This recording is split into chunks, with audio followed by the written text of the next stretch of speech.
So you need to take your mind off it, and you'll find over time, and I did this on me when I went through the stuff I went through that I talk about in the book, by distracting myself with something completely different, it reduced the pain of what was going on. And by the time I'd kind of done this other thinking, the pain was so low that I was able to just kind of carry on as normal. So it's a way of distracting yourself. So it's still there, the thing's still there. The project, the project baddie, your boss, whoever, the stakeholder that's always picking on you, it's still there, but you're changing how you respond to it. So it changes the feelings that go with it. It's not easy to do, but it's really interesting. It's the only way you can really do it. So changing your response, reframing things, noticing what's triggered and not responding to that. If someone criticizes your work and you feel really defensive, don't defend your work, because it's just going to enhance the pain. So, you might think... It's not going to change what they've said, is it? No, it's still there. So instead of defending it, saying, you clearly don't like this, how about we go for a coffee tomorrow? I'll have a look at it and we can chat through it. And it will detract the pain, it will reduce the pain that you're feeling. And then you'll go for a coffee, and it'll actually be, they probably said it in a way that they didn't mean to, because they didn't realise it was impacting you that way, because people generally don't want to say bad stuff to you. So it will allow them to think. Or you can say, look, you probably didn't realise, but the way I heard this and it didn't make me feel good. And they'll shift their response. And if you can do that, it will help that situation. But it will also help that relationship longer term, because you're kind of giving that person feedback without giving them feedback. So you're giving them time to reflect. You're not giving them direct feedback for them to get defensive. You're giving them the words and the space to reflect. And then they might go and go, oh, I really didn't mean to do that. It's clearly, I need to work on that. So it builds those relationships longer term. So it starts to avoid them happening again. It's hard to do, because in the moment you just want to go criticising my work. It's interesting, because I've been in situations where I have gone off like a bottle of pop. A fizzy pop when something like that has happened, whether that's directly to someone or I just sat there rocking in my chair near enough, fuming, and I've seen myself, my triggers again, and it wasn't directed at me necessarily, but it was at my team. And one of the triggers at that time for me was the fact that they said the team were being lazy in because they weren't doing it. I don't think it was a risk register, but it was in that kind of process sort of thing where the guys were making priority calls on what was more important to do on each day. They're very busy, they were very overloaded, and they probably just thought, I'll do that later, and it just falls to sight. But the phrase that lazy, that triggered me, because for me, when someone says someone is being lazy, that means they're purposely avoiding work. And the team were busy, the team were working hard, they're doing long hours. So immediately I'm like, and as you know, I'm quite a talkative person. I go very quiet when I go off. I either go really loud or really, really quiet. And I don't know which is worse, but I kind of withdrew from that conversation, and I've seen myself do that before now, and I've thought about it, about how I react. But even so, it's really hard to. I'm pretty good at stopping myself from going full in on it. It's very rare that happens, but I do end up getting in that regression and bury it inside me. And I think that thought of, because I was thinking when you were talking about there about you do something else to distract you, was an avoidance technique. But then, as you say, it's not about that. It's about that counting to 10 advice when you're angry sort of thing, but a bit longer, to give yourself perspective and allow yourself to respond rather than react. Yeah, it is. That's the thing, because when you're triggered, your emotion takes over your logic, which is why we respond the way we do, shutting down, being verbal.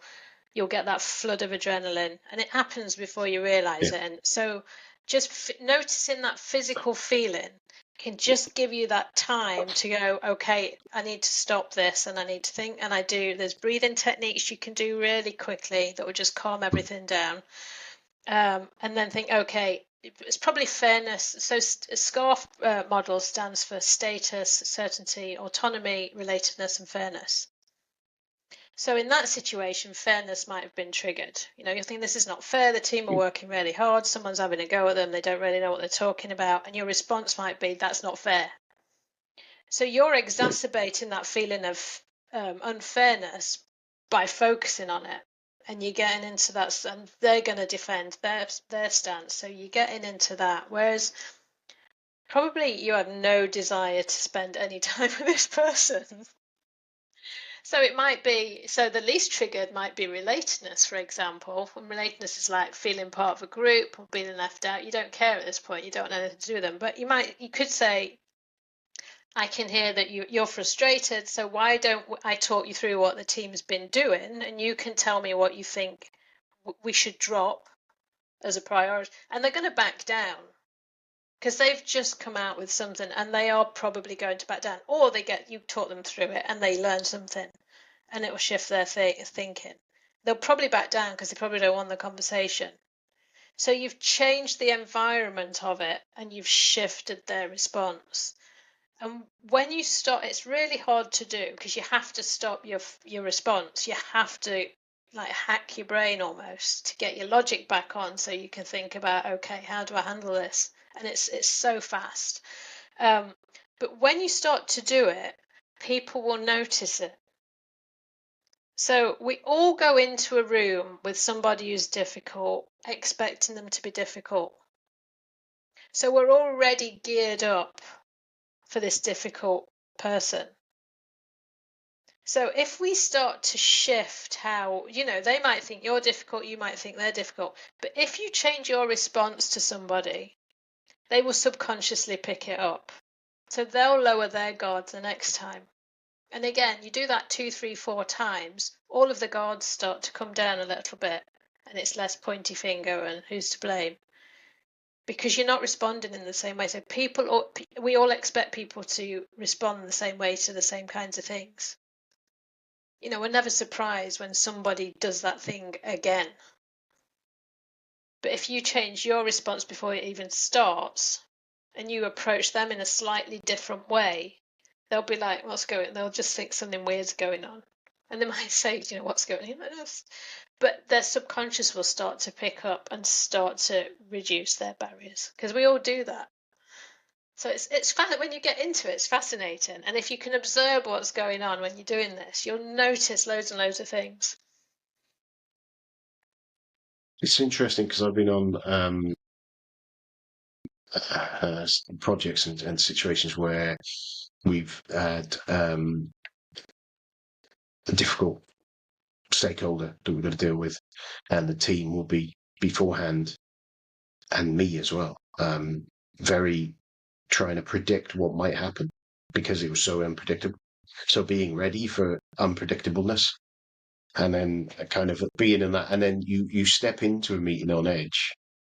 You've probably done a lot of prep, that's fine, but you end up over preparing, over worrying, and it ends up not being what you thought it might be. And you kind of, but then things would come out of left field when sessions that you think were nothing to worry about, weren't contentious, and things would just go crazy.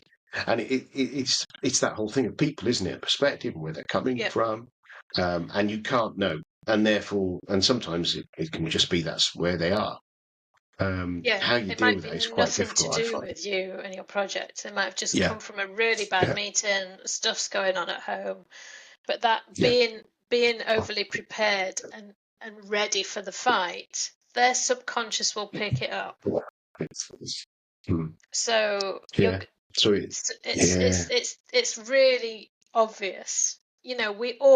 There's always people that we can guess stuff about instantly. You can tell when someone's annoyed. You would pick up things from the way they're sitting.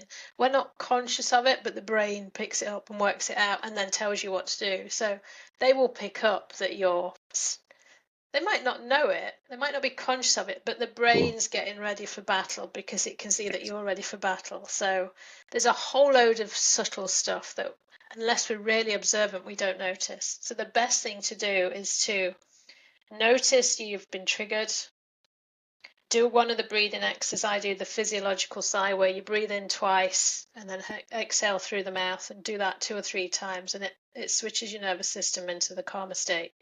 So it's using your diaphragm to trick your brain into being calm, and then think, okay, this is triggered just now. I'm being micromanaged. My autonomy is being triggered. So what's not being triggered? And how do I focus the conversation on one of the things that aren't triggered? So I'm not focusing on stop micromanaging me. Why? Because it won't make it any better. You won't get a good result from it. You might feel good in the moment if you win the argument, but you won't feel good longer term because it's short lived. Yeah, there is always that short lived side of it. Yeah, it's like the donut as a bribe. It's a very short lived treat. You regret it later. Yeah, and you wander around in the next meeting thinking, "Oh no, I called them a what?" But yeah, it's one of the things that I sit there thinking. You're saying about the fact that you can pick up on these non-verbals, you can pick up on things, and when we're face to face, it's easier to pick up on those. But even so, even with tone of voice and with like we are now on the screen, you can pick up from just like mannerisms, but not if you've got video on there. But it's like I know when I've been in a situation where you will walk into a pub and you can feel something. Yep. You can feel tension. There's an edge to it. Kick off. Yeah. But you don't know what that is, but it's that animal brain in the back of you that is picking up on body language, picking up on vocal tone, picking up on volume, and all these different non-verbal things, and it amazes me how good we are at doing it. And then you sit there thinking, why am I feeling a bit not comfortable in this place? And you don't know why. And you say, let's go somewhere else. And you go somewhere else. But I haven't done that for a long time. I don't get out that often nowadays. But but it's the same in a meeting, isn't it? You can go into a meeting and you can just feel, or into a conversation, and you can just feel there's so much skewed here, and it isn't necessarily blatantly skewed either. It's just something that just doesn't feel right. The tone of the questions, the phrase of the questions that are coming out, or just the delivery or dismissiveness. You might notice it. You can't go to a different pub because you're in a meeting, so you can't change where you are. So you have to change the environment that you're in to reduce that impact. Yeah. And then if you can shift it for you and your response, it will shift it for other people as well. So there will just be that subtle shift away. It's hard to do particularly in some meetings, but the best place to practice all this is at home because you know your family really well. So if somebody's a bit antsy and you're like, you want to respond to them, just kind of observe what's going on and shift your response. If somebody's stacked the dishwasher wrong, ask yourself, does it really matter? Do I really need to point that out again? Because it doesn't matter. And you feel rubbish, they feel rubbish. So practicing this stuff at home can really hone in your perception and your skills, and just slight subtleties of shifting where something will go, and you'll get much better outcomes and you'll be much calmer. I did this for a year, and it just, because I had to do it on me. And the hardest thing for me was I was the difficult stakeholder.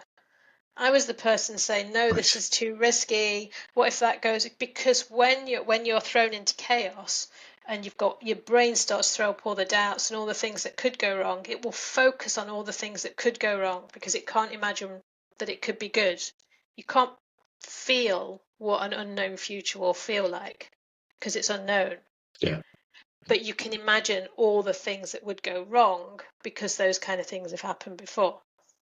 So your brain will fill you. So your brain becomes that worst stakeholder.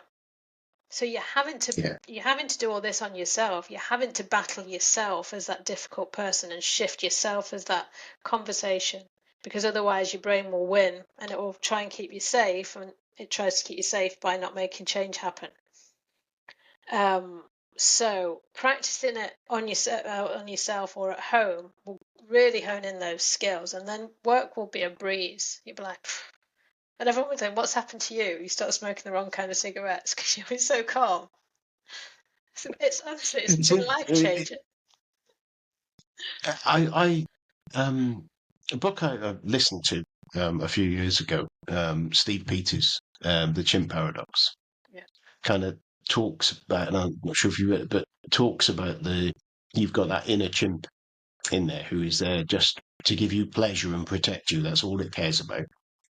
And you've got that computer that's got your lots of data, as you talked about there, about what has happened before, and when something similar to this is there, and some incorrect programming there that has done correlation instead of causality. And it's that thing, isn't it? As you say there, you've got that chimp who is taking that data, going and drawing correlation, drawing things, and then trying to protect you. And we all the time, we have to sit there going, can we hang on? I need to convince my chimp to do this, Yeah. and that's the thing, isn't it? It's kind of that thing of right. Let's beat them over the head with a stick because they said that about me, and it's kind of hang on a minute. No, if we do that, that's not going to be what we want. How do we do it? And I can see how that internal monologue that you've got to do there of change. You're persuading that chimp, which essentially is you. Yeah. But then you're also doing it to yourself, and you can kind of, if you abstract it and think, right, how do I divert my chimp that's just kicked off? And abstract it to say, right, and give it a name if you've got it in your own head, and kind of go, right, we're doing it because of this. We're not going to do that because of this, and kind of, but when, and just go, right, we're going to do this later. It's going to be fun. Okay, fine. Your brain's worried, thinking about that. And it can be as simple as that, can't it, really? It's kind of just that whole thing of remembering, actually, this meeting finishes in 10 minutes. I'm going to have a coffee with my mate. Exactly.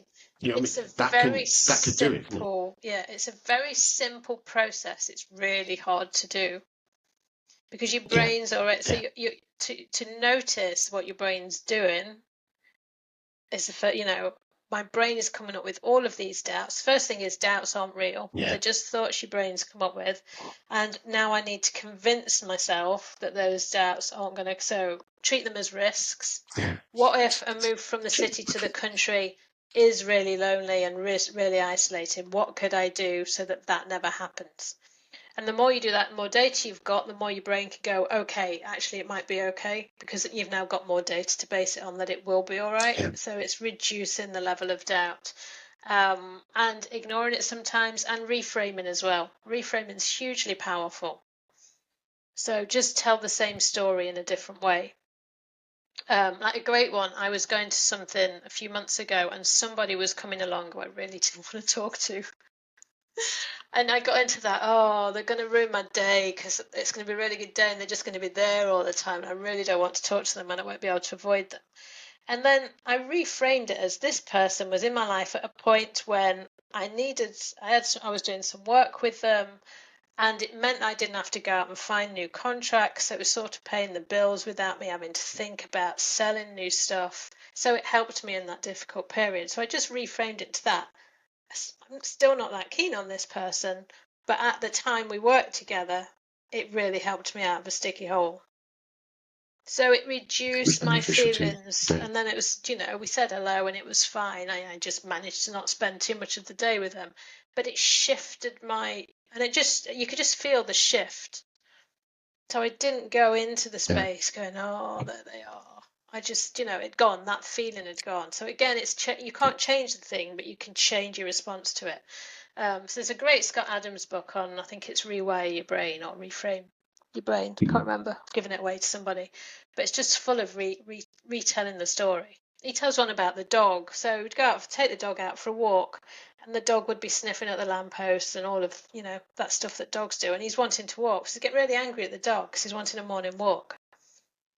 It's like, come on. And I've done that myself. And then he was like, hang on, this is the dog's walk. So the dog should be allowed to do what the dog wants to do. And it just shifts the story. It stopped him shouting at the dog every morning because it wasn't about going for a long walk at speed. It was just the dog getting out and having his dog walk in the morning. So retell the story in a different way and it will reduce the feelings, which then means your brain's more on logic mode, which means you can respond in a much better way. So if you've got an issue with the dishwasher being stacked, it always comes up. Ask yourself, does it really matter? And reframe it. as oh, Yeah, you've done it again, yeah. idiot. It's interesting. It's the whole dishwasher thing. It seems to be one that comes up in a few places. And there's a um, interesting with my eldest, who I showed how to do the dishwasher the way that I do it in a very organized way, which when people know me, they kind of get surprised that that's the way I am with stuff like that. And there's a meme on Facebook, I think it is, it kind of go, there's two people in a household, one that stacks a dishwasher like a German engineer, Yeah, I and saw one that that stacks yesterday. it like a raccoon on crack or something like that. And most people would think it would be me that would be the one that would stack it that way, and my other half that would do it in the disorganized way. But it's the opposite way around. But it's the and it makes me think again. I'll go back to Parker and my Lutland. We were less so this time. I did a bit of reframing in the parkrun because last time we did it, she went to do parkrun.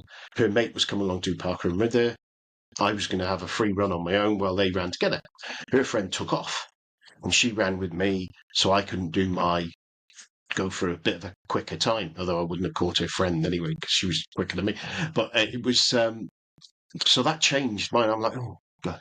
And then she was running, and then she was tired, and then it was kind of like, well, no, I'm running with her now. I'm not doing my park run.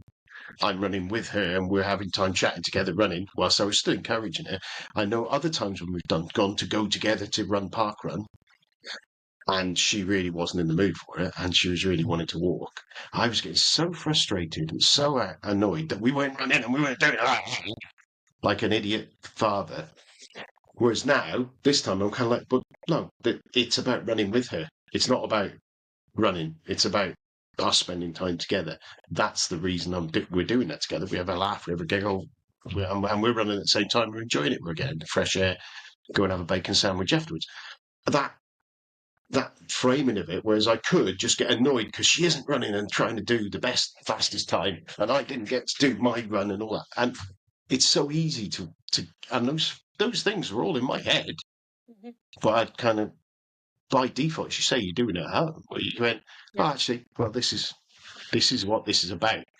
What this is really about is about spending time, not about running fast. yeah. I'm just looking at the time, and I'm seeing we're coming up on an hour nearly, and we've hardly talked about your book. And it's coming in a few weeks. So I even did preparation, which is not like me. Like as I said to you, I got Copilot to have a look at your book and work out some questions about being efficient, being So effective, what and all that. questions it's come up with? Well, yeah, I thought I'd pick one out. See, so it asks about the inspiration behind the book. Well, that's fine. You covered that, didn't you? It talked about, and then it says change ninja concept. Can you explain the change ninja concept? Well, you've kind of talked about that and how you came up with the idea and how it evolved over time. I think you covered that. Actually, listen to the previous episode interview, and people will be able to hear all about that. Personal challenge. You mentioned significant life-changing events. You've mentioned that and how you used your changing skills. Practical tools. Book includes various tools and techniques for managing change. Where you talked about the scarf technique and about what we've done there. Oh, growth So mindset, reframing. Yeah. yeah, yeah, all that balancing of emotions and logic, reframing, and again that helps with that. Uh, Real life application. Can you share a story with the reader, someone who you know successfully applied these techniques? Well, you talk about yourself doing that, didn't you? And what Well, next I for you I and did it, upcoming yeah, projects and books? indeed. And I recently ran a session on dating, which is completely random. But there is a section, a chapter in the book on dating. It's called Tinderella. It's my favourite chapter. Um, if anyone's venturing into the internet world, get in touch. Internet dating world. Right. So I ran, it's project management, but I used a tool that I use for if you're trying to make big changes in life. So if you're trying to look for a new career or a new job, we quite often, our brain will jump to the automatic easy thing. And I used this years ago and it was like, I wanted to leave my job, but what do I do next? And I was like, work-life balance is really important. And we've got into this mindset of 9 to 5 and, you don't take your work home with you, but that's not work-life balance. because that's putting things in boxes. It's not balanced. So it's, it's actually, I don't want to be traveling too much. I want the freedom to be able to work when I'm in the mood for work and take time off when I want to do my hobbies and that kind of thing. So there's a tool I use called 5 Eyes. So it just lets you look at the thing you're trying to change in through very different lenses. And it will give you a much better sense of what you actually want. Because when you're trying to make a big change, whether it's, internet dating or a new job or a new career, you will look at the things that worked for you last time because you've already got that data. So your brain will focus on the things it already knows. I really like this about my job. I really don't like that. It will focus on all the things. It will focus on, what you liked about your ex, what you didn't like about your ex. Because again, it can't imagine something completely different, particularly if you're changing career. It can't really imagine you going from being a project manager to being a vet because, so looking at it through different lenses will just give you much, much more data to be able to make a better decision. And then I use another tool called ISON where you look at, okay, these are my options. What's going to happen next if I choose them? So not what's the outcome, not what the benefits are, but what will physically happen next if I make this decision? How will I feel immediately? What are the activities I'm going to have to do immediately? So the 5 lenses gives you much more data, and then you'll come up with options, and then you can work through them to see what's the best answer. But it's really hard to do that yourself because again you're fighting your own brain. So your brain will keep saying this is good, this is good, this is bad, this is bad. And somebody on the course, so I pitched it as a dating thing, but we had people on looking for new jobs and careers, and somebody was focused on salary. I need to earn this salary. And I was like, that's the wrong lens to look at because you're looking at the top line salary. And it might be just now you have to commute to work, but you could get a job where you don't need to commute to work. It might be just now you live in an expensive area when you could actually move house and live in a less expensive area. So it's looking, and it would just give you data. How much money do you actually need versus what salary do you have? Because sometimes a lower salary is not that much different when you take into account all the things and the tax and all of that. So it's a tool that helps you just go, okay, I'm looking at it from the wrong angle. I need to look at this bit in more detail. And it will get rid of the things that you think are really important that actually aren't. But your brain's just jumped to the things it thinks is important based on the past. Brilliant. I think it's that imagining something. Your brain's really good at imagining bad things. Yeah. Not very good at imagining good things, I find. Sometimes it can be, but it's that whole thing of thinking what might it be like on that. And again, things like you talk about salary there and about the fact that there's a lot of status attached to that. And that you'll have status on the fact that when you're moving to another role, you want more. It's always a scarcity kind of mindset, isn't it? You want more.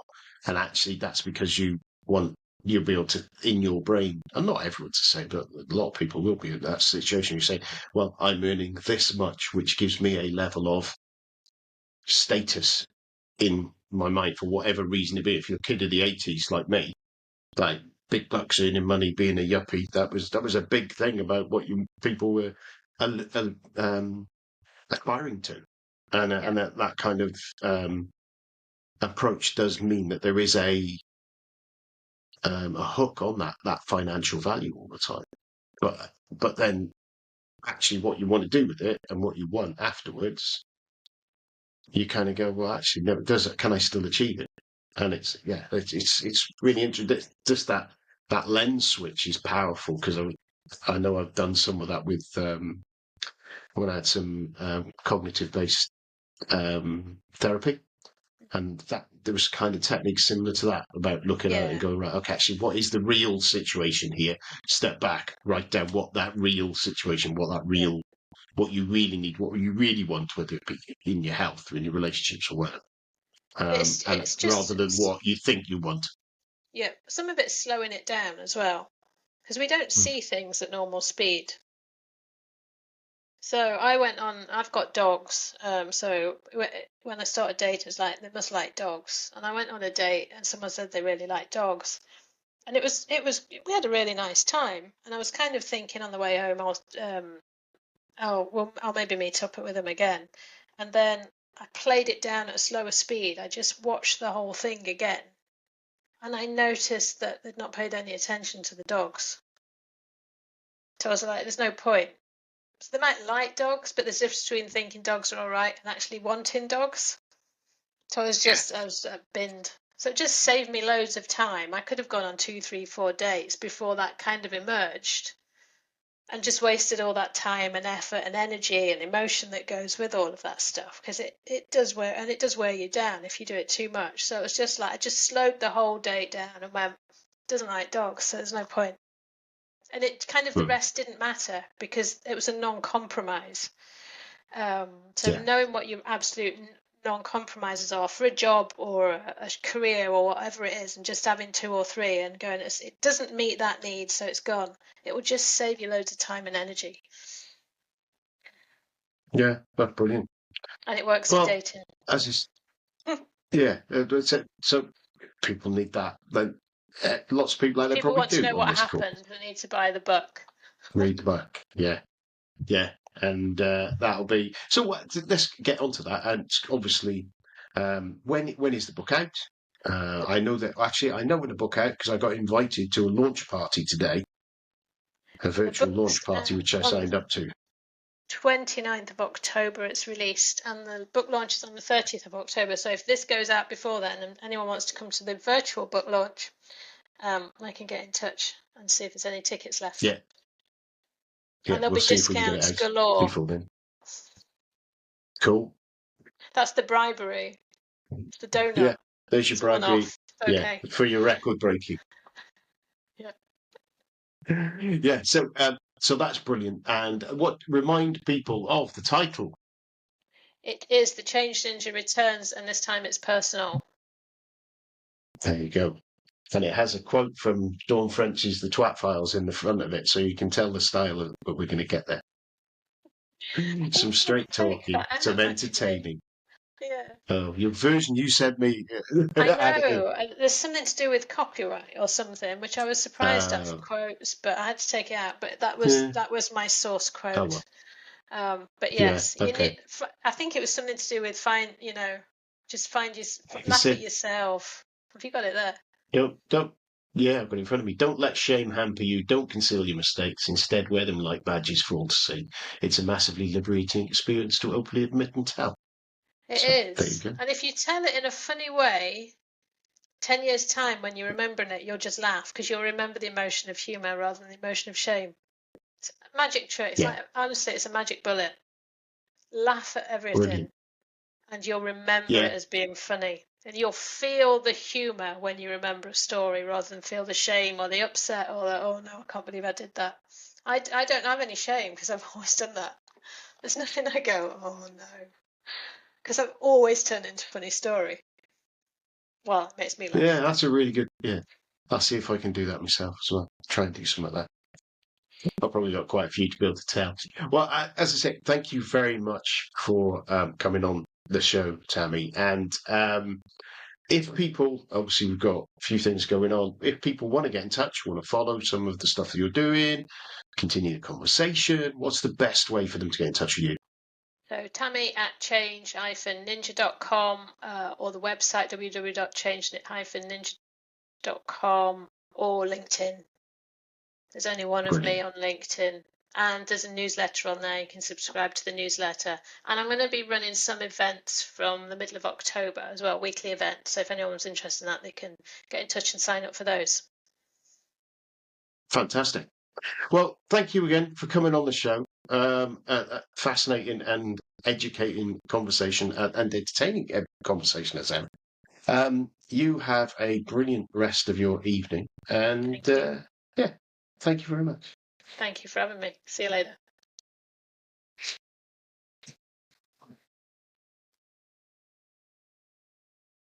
So it should be telling us it's uploading any minute as it's stopping.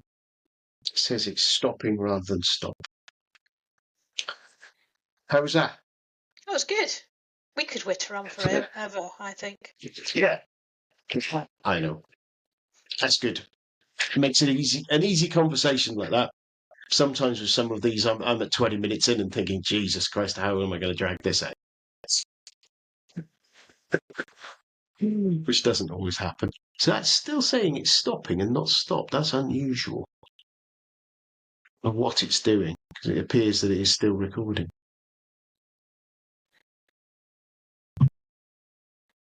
Yeah, because normally it does that quite quickly. And we'll see.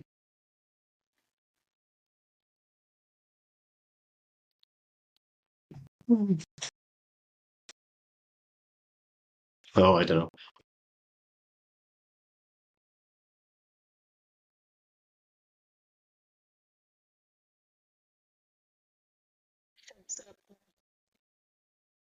Thank you.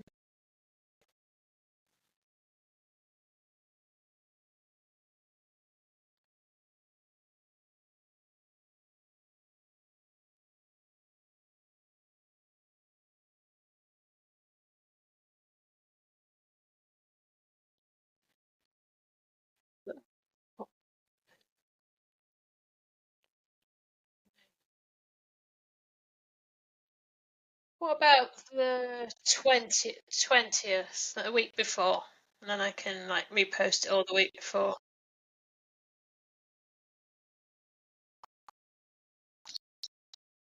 Okay. Okay.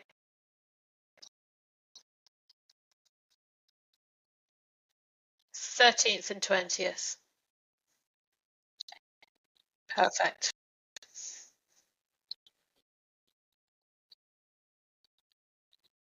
It is still uploading. It says it's still recording as well.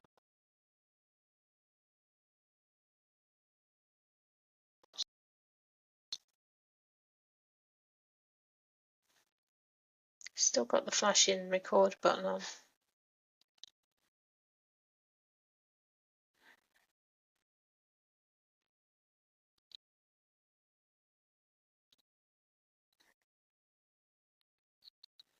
So, because we talk too much.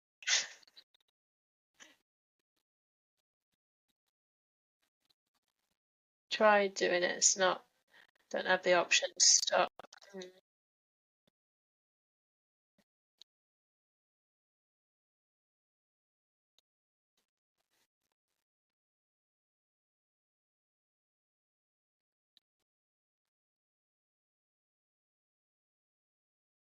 Okay.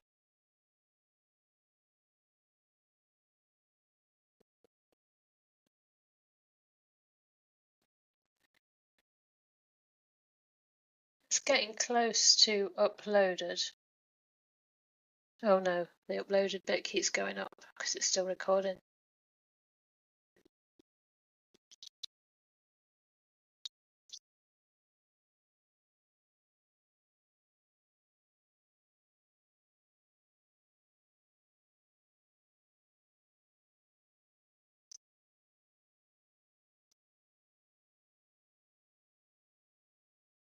And I'm sure you enjoyed the second part of that interview with Tammy. Just between the last recording of this and this one, I got my copy of the Change Ninja returns. This time it's personal. Grab your copy. I think it comes out 28th of October. Good luck, Tammy, on launch. And the only other thing, 7th of November, coming up in a couple of weeks, we have the PMI Synergy event happening in the UK in Welwyn Garden City. There is a code that if you go on there, you can get 25% discount. Sunday lunch PM 24. It'll be in the show notes. In the meantime, look after yourself and see you next week. Bye.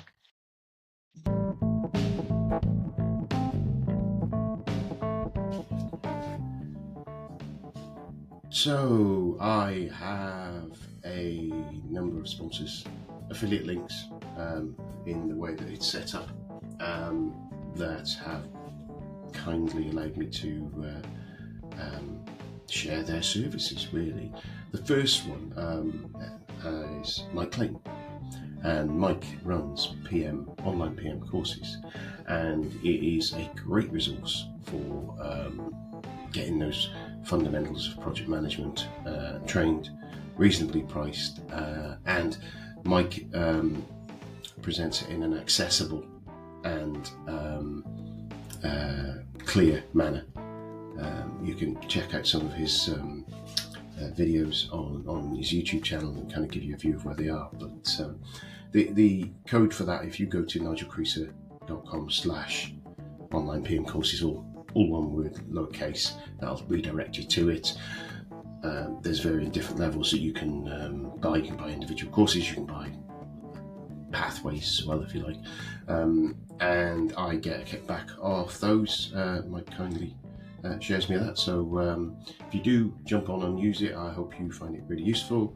I think he has money back guarantees and things like that as well. So there's very limited risk on that. So jump on that, and that again is nigelcreaser.com/online PM courses, and enjoy. Well, it's goodbye from me, Nigel Creaser, and it's goodbye from him, the Sunday Lunch PM. Goodbye.